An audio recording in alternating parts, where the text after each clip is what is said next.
This is Haitian history, beyond the textbook, beyond the myth, beyond 1492. Welcome to Ayiti. When Christopher Columbus returned to Hispaniola in 1493, La Navidad was gone.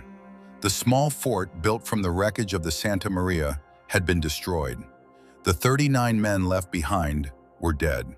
The first experiment in settlement had collapsed. But Spain was not retreating, it was expanding.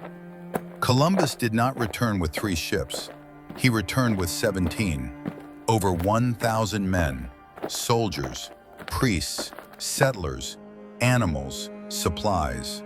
This was no longer exploration. This was colonization. Permanent settlements began to rise along the northern coast of Ayiti. Fortifications strengthened. Military presence increased. Spain was not simply visiting the Caribbean, it was claiming it. Gold became the priority. Reports of small gold ornaments worn by the Taíno had reached Europe, and now the demand intensified. Taíno communities were ordered to collect and deliver gold tribute. Those who lived near mining regions were forced into extraction labor. Those who failed to meet quotas faced punishment. Hands were cut, villages were burned. Authority hardened. Spain introduced a system that would define the early colonial structure of the Americas. It was called the encomienda. Under this system, Spanish settlers were granted control over groups of Taíno people. In theory, the settlers were to provide protection and Christian instruction. In practice, it became forced labor. Taíno men were sent into mines. Women worked in fields and settlements. Communities were fractured. Disease followed: smallpox, influenza, measles. Illnesses previously unknown in the Caribbean spread rapidly. Without immunity, entire villages collapsed. Population numbers began to fall at devastating speed. But resistance did not disappear. In the central region of Maguana, the cacique Caonabo organized opposition. He attacked La Navidad during its early period. He resisted Spanish expansion. He was eventually captured through deception, placed in chains, and died while being transported across the Atlantic. In Charagua, Anacaona continued diplomatic resistance. She sought negotiation, coexistence.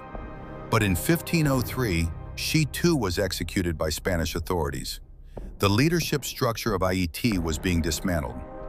What had once been 5 structured cacicazgos was becoming a colony. The political hierarchy of the Taíno was disrupted. The matrilineal succession system weakened. Spiritual leaders lost influence. Social order fractured. Within decades, the demographic collapse was staggering. Hundreds of thousands of Taíno lives were lost, through forced labor, through violence, through disease.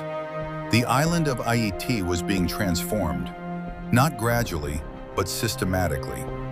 What began in 1492 as contact had become control.